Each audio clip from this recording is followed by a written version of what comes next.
Jadi pada abad ke-14 itu ada kekhawatiran nasional senusantara, ini harus kita lindungi harta benda kita ini. Caranya satu dengan menghancurkan situs-situs, menghancurkan bekas-bekas yang nanti akan dirampok. So kalau ada indikatornya, mereka akan, yang mereka cari bukan fakta, yang mereka cari itu bukan fakta sejarahnya oleh penjajah. Yang dicari adalah kandungan harta bendanya, ini harus dilindungi. Maka Anda jangan kaget kalau Mojopahit tidak ada lambang, tidak ada tanda-tanda kebesarannya loh, memang disembunyikan.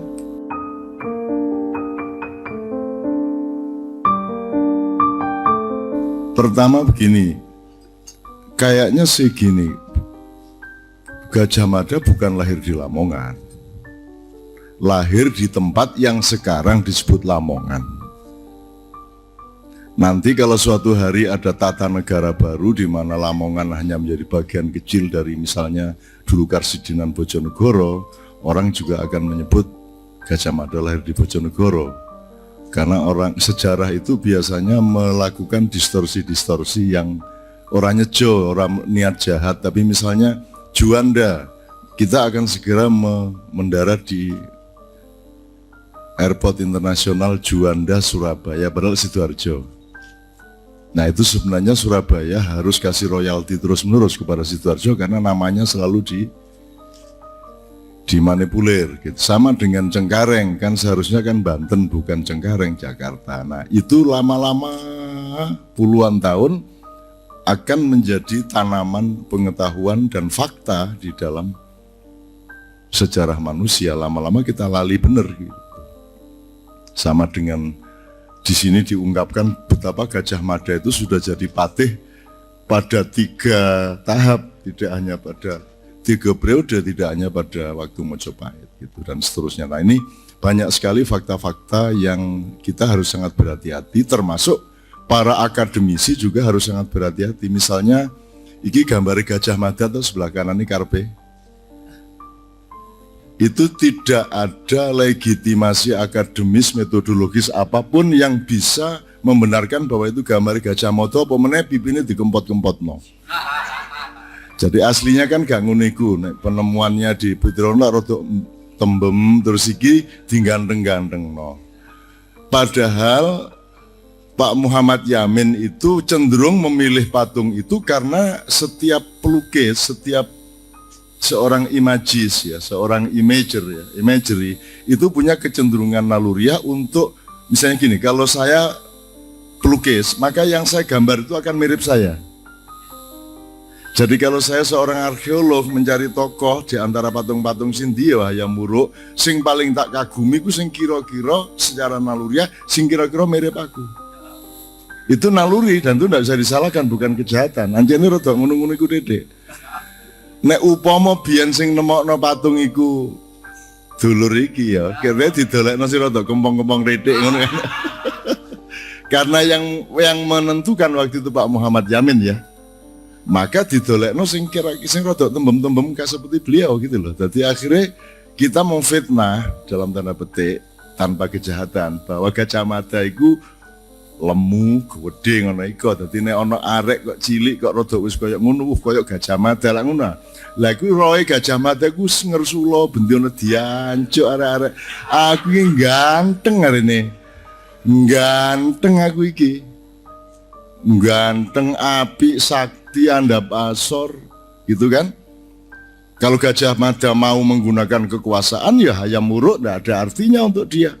Apalagi Tribhuwana Tunggadewi, Jaya Negara, nggak ada artinya kalau dia mau berkuasa, gitu loh. Dia tidak hanya jadi presiden, tapi juga jadi ketua Partai Demokrat. Lu kok Melayu Rono lah apa ini mangga? Luwe dukur meneh ya, kene presiden, nek jare wong Madura kene iki Hansip, ndukure iki Ansor, ndukure Kodim, ya gitu. Nek ndukure meneh presiden, ndukure meneh Partai Demokrat itu puncak pencapaian. Gitu. Tak takoni sampean kok dadi ketua Demokrat lapo. Loh. Ya kan masalah to, Cak. Lho sampean iku wis presiden. Lho aku iki presiden, ngono lali deh nek presiden. Mulane terus dadi ketua Partai Demokrat iku. Mulane sakno wong pikun dadi presiden sakno. Iki guyone tapi ya temenan jeneng ngene iku rek. Oke, saya teruskan. Saya kira banyak dalam sejarah kita mengklaim-klaim seperti itu. Punya klaim-klaim yang mungkin tidak terlalu penting-penting amat, tetapi kan juga kita menjadi keliru, struktur tentang katuranggan tokoh itu menjadi keliru dalam cara berpikirnya, meskipun secara fakta tidak ada masalah gitu ya. Oke. Jadi salah satu yang ingin saya kemukakan adalah cara menyikapi kebenaran. Ini mudah-mudahan tidak panjang. Cara menyikapi sejarah. Jadi saya mohon kepada rakyat, kepada masyarakat untuk juga mendorong para peneliti, para akademisi, para sejarawan, para arkeolog dan seterusnya untuk sebanyak mungkin mengeksplorasi fakta-fakta sejarah. Terus kemudian kita mendapatkan rezeki pengetahuan dari itu semua. Tapi saya juga mohon kepada para arkeolog, kepada para akademisi, tolong jangan hasil akademis itu dianggap sebagai satu-satunya fakta sejarah. Meskipun dari view akademis, yang fakta sejarah itu yang itu. Tapi tolong jangan lupa, upama negara Kertagama iki biyen mek karangan ngawur kan ya sampean gak iso apa-apa. Sekarang itu sampean pakai sebagai kitab rujukan yang fix 100%. Upama iku ben ngarang kate lapo? Wong sejarah itu miliknya orang yang menang. Nek sing menang Hitler tidak begini sekarang pengetahuan kita mengenai 50 tahun 100 tahun terakhir. Karena Hitler kalah ya ngene iki pengetahuan gitu. Saya tidak mengatakan negara Kertagama para raton palsu, tidak, tetapi kan sesungguhnya tidak ada jaminan bahwa itu juga benar. Maka para raton Kertagama sebenarnya mirip-mirip saja dengan Babat, gitu loh. Dan itu juga jangan dengan meremehkan dongeng, sebab dongeng ini juga ada mekanismenya sendiri, dongeng ini ada metabolismenya sendiri di dalam alam berpikir masyarakat. Karena kalau ahli sejarah itu memelihara fakta sejarah tidak dengan cinta, tidak dengan pilihan-pilihan nilai. Tapi kalau babat dan dongeng itu diabadikan karena mereka juga mencintai yang mereka dongengkan. Itu bedanya. Mulane ono layang seto, layang kumitir, ono damar wulan, ono segala macam, karena mereka punya pilihan nilai. Sementara dalam disiplin akademis kan tidak ada kewajiban untuk memilih nilai. Dalam dunia akademis pokoknya iki ngene mbok sing jahat sing ndi monggo, tapi sing penting faktane ngene iki nek menurut prasasti, menurut buku sak piturute. Tapi kalau orang dongeng itu kan karena sejak awal dia punya rasa kasih sayang. Nek wis ngomong Joko bodoh, nek wis ngomong Joko dolok sak piturut itu kan, jadi itu juga tolong jangan dianggap bukan fakta. Meskipun kadar faktanya mungkin tidak sebesar apa yang ditemukan secara akademis, tapi tolong itu jangan diremehkan.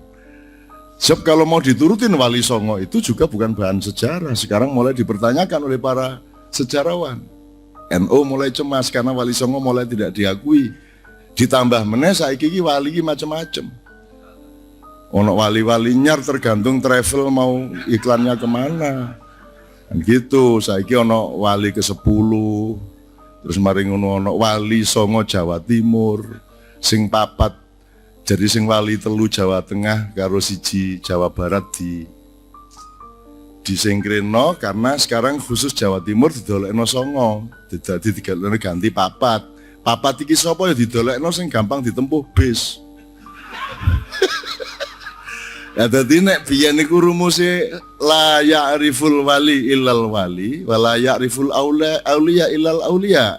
Sekarang rumusnya la ya'riful wali illa travel bureau dan IO kan itu. Lah ngene iki angel iki Gus Dur sing sengsara nek ngene iki carane diwalek-walekno ke-10 bapak nega, mbah nega.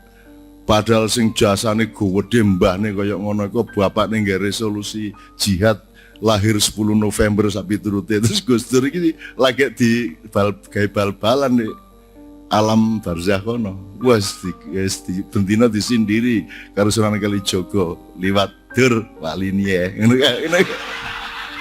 Mpun ngoten sampean ngono iku. Akhire mbahne ya ngono, akhire mbahne ya gak tahan wong yo putu-putune dhewe. Terus gini tak bisi. Nggih napa Mbak? Mulane kono iku sing hati-hati ta. Kon dadi wali gak kondo aku sik ngono iku. Dadi ngene iki lho. Nah, ini yang bisa menjaga kan beliau. Beliau yang punya regulasi ilmiah dan itu harus kita jaga. Jadi dari wilayah ilmiah dia punya tugasnya sendiri, dari wilayah dongeng, mitos ada wilayah sendiri. Jangan diremehkan juga mitos itu. Jangankan peristiwa sejarah, peristiwa agama dan informasi-informasi spiritual, teologis pun mengandung dimensi itu. Ada banyak faktor, ada banyak informasi yang Anda tidak dapatkan di buku agama mengenai Rasulullah misalnya. Nah, makanya di dalam hadis ada 3 macam redaksi. Satu, Tuhan punya ide, Tuhan yang meredaksi atau yang merumuskan. Satu, Tuhan yang punya ide, Nabi Muhammad yang merumuskan. Nomor 3, Nabi Muhammad punya ide, Nabi Muhammad yang merumuskan. Ada 3 macam. Kalau dari Tuhan, idenya Tuhan, yang merumuskan Tuhan sendiri, namanya firman, ayat. Kalau Muhammad punya ide, terus dia tuliskan sendiri, namanya hadis.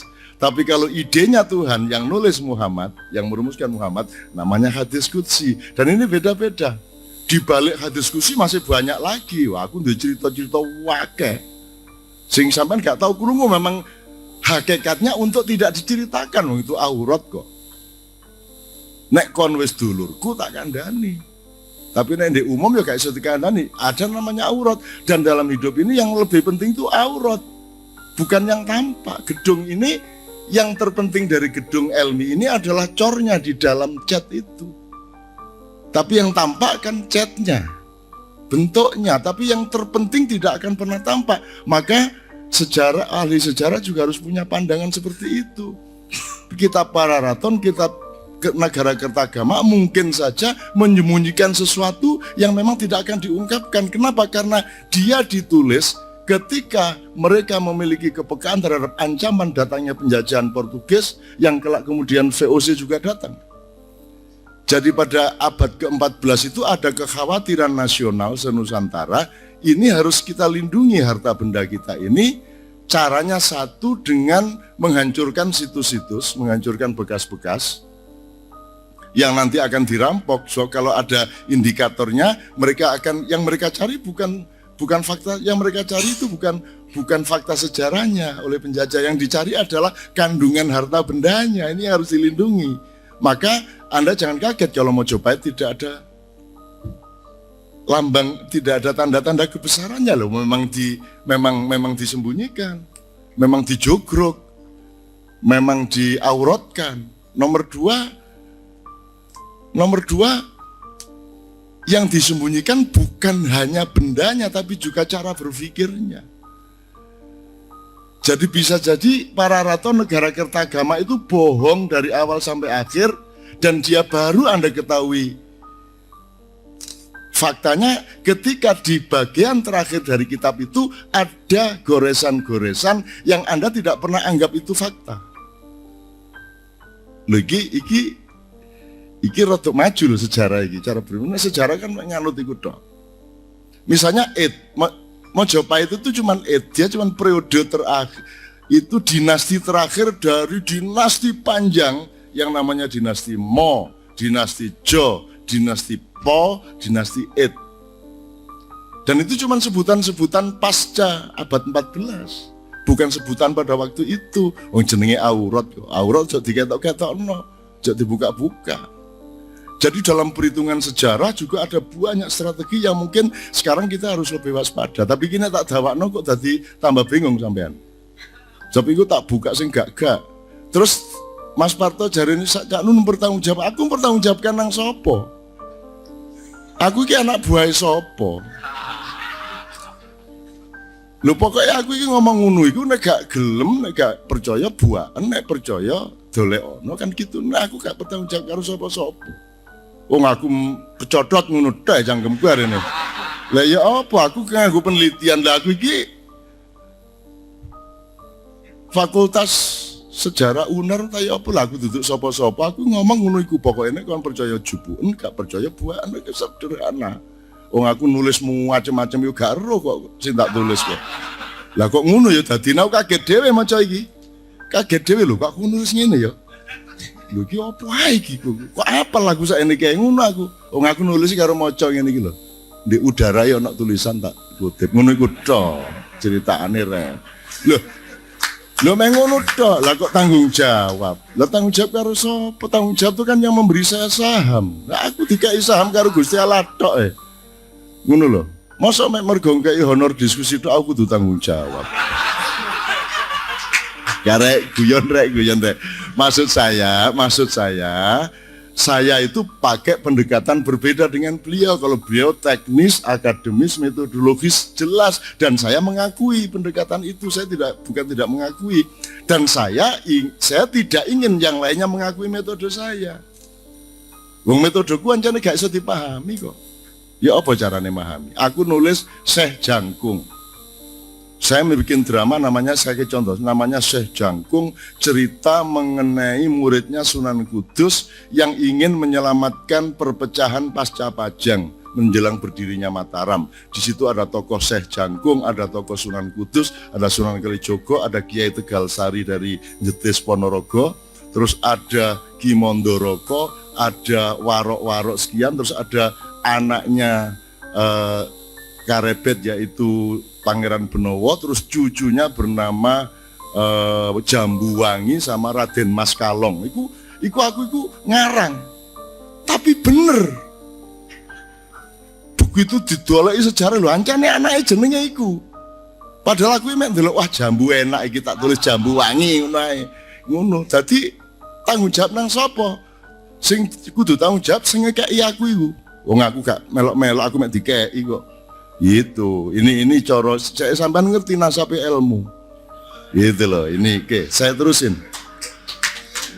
Oke, sekarang gini, ini soal kebenaran itu harus kita lihat dengan bermacam-macam bermacam-macam view. Nek universalnya kan gini, ono bendere dhewe, ono bendere wong akeh, ono bener sing sejati. Hidup itu cuman dialektika antara tiga macam itu. Ada sing bendere dhewe digawe dhewe tok, ono bendere dhewe dipaksakan dadi bendere wong akeh. Nah ini yang bahaya. Ono bener sing rumangsane sejati dipaksakan nang wong akeh juga. Misalnya nek wis kadung rabi 8 dikongkon pegatan 4. Terus pengacarane mbelo, lo ini kan manusia biasa, emangnya barang dicopot-copot 8 dicopot 4, ini kan manusia. Lo nek ngomong manusia biasa, mau rabi saomah 8 luar biasa sih. Jadi mereka memang manusia luar biasa. Yo wong Jombang mesti ae lah. Jenenge arek Jombang lah ya. Pokoke nek ngono-ngono iku Jombang lah wis. Wis pokoke nek sing top-top ngono iku ya. Yang Subur, Gomblo, Abu Bakar Ba'asyir ya toh, Rian, Mutilasi, Ponari, Abdurrahman Wahid, ngono Cak Nur koyo ngono lho. Pokoke sing gendeng kabeh ning Jombang. Nah, aku ditekano untuk membimbing mereka semua. Mulane aku gak gendeng dhewe lah ya. Lah aku lak sing alus dhewe nggih Bu nggih. Nggih, kula lak sing alus sopan gitu. Aku sing bagian tuwek dhewe, sing bagian ngrungkepi kabeh. Aku sing kudu hati-hati karena orang seluruh Nusantara harus kita pandu bersama-sama menuju kebangkitan yang akan kita cari panciane di Lamongan. Ini masalahnya. Jadi nek kon kate mencolot nek gak duwe pancian ya gak ya apa. Ini seperti bangsa Indonesia bangkit itu seperti loncat galah. Loncat galah ini nek gak pas oleh mundudul untuk supaya mencolot nanti gak toto tiba anu roto anu niku penghalangnya iku dan mungkin balik. Nah kebangkitan di Indonesia ini bener-bener harus melalui revolusi Kediri. Apa meneh Mas gini, Kediri ini kan punya riwayat sing negatif terus ya Pak Jan ya, banyak negatif pokoknya ganggu terus Kediri. Jadi Mojopahit selama dia berkuasa itu sebenarnya tidak berkuasa atas Kediri karena Kediri ini berontak terus gitu sampai terakhir ketika Prabu Brawijaya kelima itu sudah lengser, masih ada Brawijaya ke-6 dan ke-7 yaitu di Kediri. Girindra Wardana itu melantik dirinya menjadi, jadi Kediri ini negatif sebenarnya, tapi Tuhan itu mengganggu manusia pada polarisasi positif negatif. Kalau Anda ingin cari ilmu jangan hanya ke Mojopahit tapi juga ke Kediri. Kalau Anda ingin jadi orang baik jangan hanya berguru kepada malaikat, bergurulah juga kepada iblis. Karena iblis ini mematangkan pengetahuanmu mengenai malaikat. Iblis itu utusan Tuhan, bukan musuhnya Tuhan. Wanita karo Gusti Allah iki. Kan sing wani, aku iku wis nang ndi. Misalnya Rakuti ya. Ra itu penjelmaan dari makhluk yang dulu pernah lahir di bumi. Dia juga pernah tugas di planet macam-macam. Anda browsing lah, cari kata Ra. Nah mereka memang antagonisme tugas mereka. Nah kenapa revolusi Kediri? Karena Kediri sebenarnya punya riwayat pemberontakan yang terus menerus. Dan itu harus kita pelajari karena kadang-kadang Allah meletakkan justru dari densitas negatif ini lah Tuhan menyembunyikan ilmu. Wis tak kayak contoh ya wis. Genghis Khan itu yang menghancurkan peradaban Islam di Baghdad. Tapi ojo benci Genghis Khan. Ojo kok pateni. Soalnya dia engko mana terus mari ngono anake manak menen duwe putune iki sing dandani Islam di Irak. Jadi misalnya saiki ana wong jahat di Indonesia, ya ojo kok benci. Iki kok putune lho sing berjasa nang putumu iso ae. Nah Tuhan Gusti Allah kok mbujuki awakmu terus. Mbujuki dalam tanda petik. Contoh yang lain ya dalam sejarah Islam misalnya. Sejak Muawiyah berkuasa, itu kalau orang khutbah Jumat, endingnya itu dikasih kalimat mengutuk Sayyidina Ali. Dari barakallahu li wa lakum fil Qur'ani wa nafa'ani wa iyyakum ya. Itu nanti ada kutukan-kutukan kepada Ali, aku gak hafal.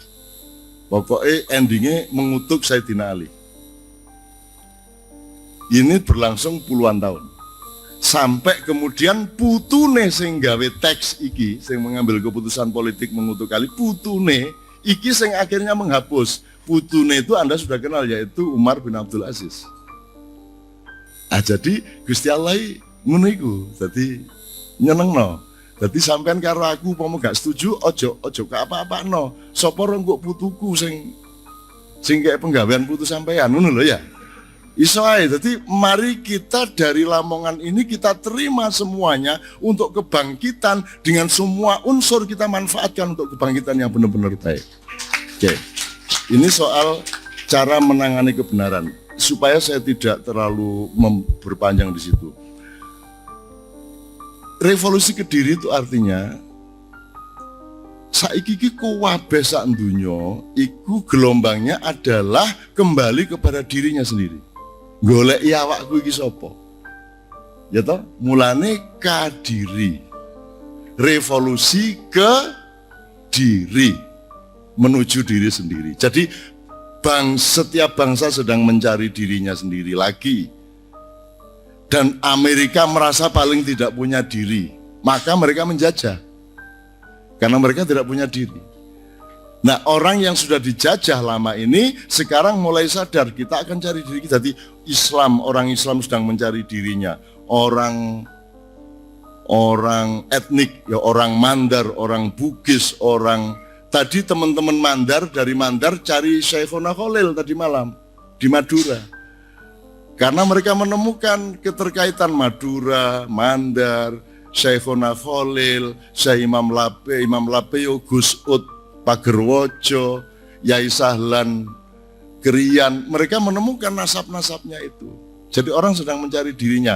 Ini tidak hanya di bidang kebudayaan, tidak hanya di bidang agama, di bidang apapun, kebangkitan bangsa sangat ditentukan oleh kemampuan suatu bangsa untuk menemukan dirinya. Dan beliau ini orang yang sangat membantu kita untuk menunjukkan koniku Lamongan, koniku gak mek kampungnya Gajah Mada, yo saya muruke sak kabeh iku. Itu Lamongan kabeh. Gitu loh. Jombang gak perlu, karena Jombang nanti periode berikutnya baru dia yang memimpin. Oh, apa meneh iku. Pak iki guyon Pak, sing ngene-ngene iki guyon Pak. Pak Bupati aja adik direken sing ngene-ngene iki. Oke. Jadi teman-teman sekalian, mari kita temukan landasan untuk bangkit itu. Kan ini bukan Indonesia untuk Lamongan, tapi dari Lamongan untuk Indonesia. Jadi cara berpikir kita sekarang, kita datang karena kita pro Lamongan dan kita orang Lamongan, tetapi begitu kita datang, kita adalah orang Indonesia. Kita adalah penyedia apa jenenge? Landasan pancatan untuk ada kebangkitan Indonesia.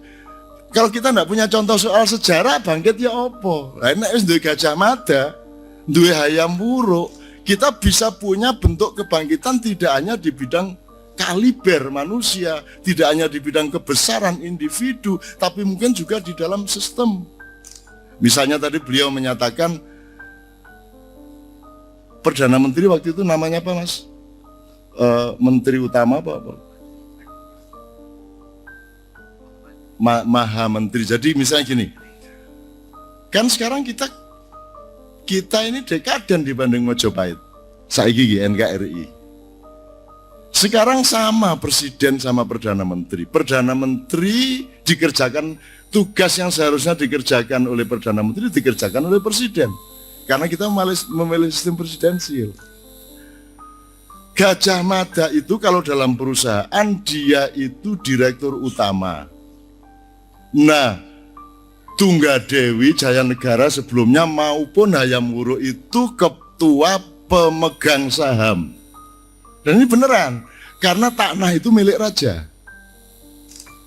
Nah, terus yang melaksanakan semua pengelolaan itu namanya direktur utama kalau ini perusahaan. Karena ini kerajaan atau negara, maka rajanya Hayam Wuruk, perdana menterinya Gajah Mada. Beda raja sama menteri. Raja itu pemilik dan pengayom, perdana menteri ini eksekutor dari polisi-polisi. Sementara di sini sama negara sama pemerintah.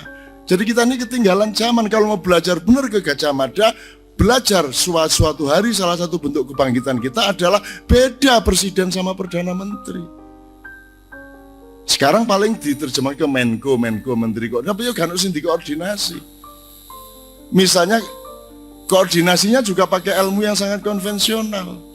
Mestinya misalnya Depnaker ya koordinasi sama apa coba kalau dalam pemikiran modern? Sama Menteri Perhubungan dalam satu koordinasi.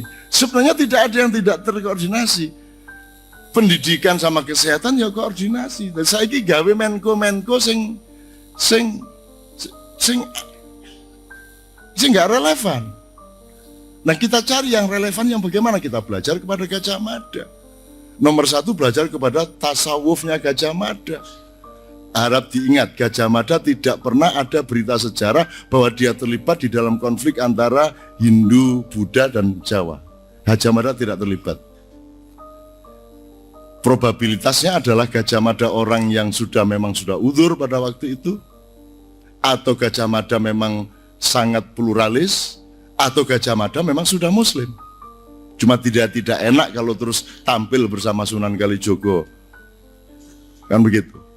Tapi jangan lupa Gajah Mada masih hidup. Masih hidup. Gajah Mada itu mengangkat anak, diambil anak dari Brawijaya kelima. Brawijaya kelima itu dia anak 117. Lagi yang suburi lagi tak hitung anak piro iki nek 8 ping 8 ya mek sida papat iki ya. Gajah Mada jadi Prabu ini si Kertabumi ini Brawijaya 5 ini anaknya 117. Sudah saya sebut di Gatra ini penyebaran anak-anaknya melalui negara persemakmuran. Jadi ada tanah berdikan bukan provinsi. Tapi Commonwealth. Jadi Mojopahit sudah memakai sistem Commonwealth, bukan negara kesatuan. Sekarang kita ngomong negara kesatuan dan persatuan. Dan itu menjadikan problem yang luar biasa. Ujian nasional aja problem sekarang. Karena persatuan. Karena saling tidak percaya. Kudune, aku setuju ujian nasional, tapi gak usah sekolah. Pokoknya tentokno setahun pisan ujian pirang dino, arek-arek bah sinaune ndek kuburan, bah ndek Google, bandit sing penting iso njawab ujian. Lah ngono sih. Iki gak, ya sekolah, ya ujian, sekolah setengah mati rapotnya gak dihitung, mari ngono pas ujian itu gak sing dihitung. Jadi gak cetoi. Mulane ITS harus mulai bersikap. Dan saya sudah minta Pak Nuh mundur sebenarnya. Bukan Pak Nuh salah, saya dari awal saya tidak setuju dia di Mendiknas. Kalau di Menkominfo enggak apa-apa bagus. Kalau Mendiknas, Pak sampean pasti tidak korupsi, tapi jangan lupa di sana luar biasa sindikat korupsinya, sampean tidak akan bisa memberantas. Tapi ini kok ngomong menggo, nah jadi teman sekalian, kembali ke diri itu sampai ke tingkat ini mas. Iki aku sing ngelatih jamaah aku rek, kon tak kandani yo. Nek Gajah Mada ternyata wong Lamongan sing arek Bojonegoro jok muring-muring yo. Wis tak malah kene ngono. Wis tak kene ngono, Pak. Atine tak siapno sih, Pak, ya. Wong aku arek Jombang aku ya gak apa-apa kok. Gitu. Wong Jombang, Lamongan, Bojonegoro lak kabupaten zaman saiki sih. Zaman biyen kan iku satu wilayah padha ae. Ya ojo kaget lho ya. Nek ternyata sing paling tuwek mbahne pertanian, mbahne cocok tanam, mbahne nenek moyangku orang pelaut iku kabeh wong kene. Ojo kaget lho ya. Iki aku gak ngomong fakta sejarah. Ojo kaget loh, Nabi Muhammad ternyata gak asli Arab. Ojo kaget ya, upomo lo ya. Iki mek tak siapno lho awakmu rek. Soale nek wong Arab gak ngono kelakuane. Dari sejarah Arab di era apapun gak ono wong Arab melaku ndilu kayak Nabi Muhammad. Ndilu, sopan, tutur katanya lemah lembut. Iku ngono iku wong Jawa nek ngono iku. Lho sing ngono iku lho, aku gak ngarani Kanjeng Nabi wong Jawa, tapi nek wong Arab gak ngono iku dan dia tidak tinggi seperti orang Arab meskipun juga tidak sangat pendek, sedengan. Upamane lho iki, upamane. Pokoknya nek upama iya kono aja muring-muring lho ya, siap lho ya. Aku mek ngono tok lho. Jadi misalnya peraunya Nuh, kapalnya Nuh ya. Ini saya harap kapal ini benar-benar bukan hanya singkatan tapi benar-benar kapal. Artinya kita benar-benar menyiapkan kapal untuk bangsa Indonesia ketika banjir tidak teratasi suatu hari. Ngono lho. Ditemukan di Turki. Lho iku lak kandase. Itu kan banjirnya gede nemen niku, Pak. Iku lak terdamparnya di Turki. Lho pas nggawe iku ndek endi? Mosok ana nggawe kapal mengono ana banjir terus munyer-munyer ndek kono. Terus kandas sendiri ya gak mungkin lah. Di Turki kayune kaya kapal Nuh ya gak ono kok. Ono iki nek gak Lamongan, Bojonegoro, Rembang, Blitar, kayu sing kaya ngono iku. Nabi Nuh iku wong endi asline? Lah iku masalahe. Ini aku gak GR loh Pak, tapi ini dalam rangka revolusi Kediri.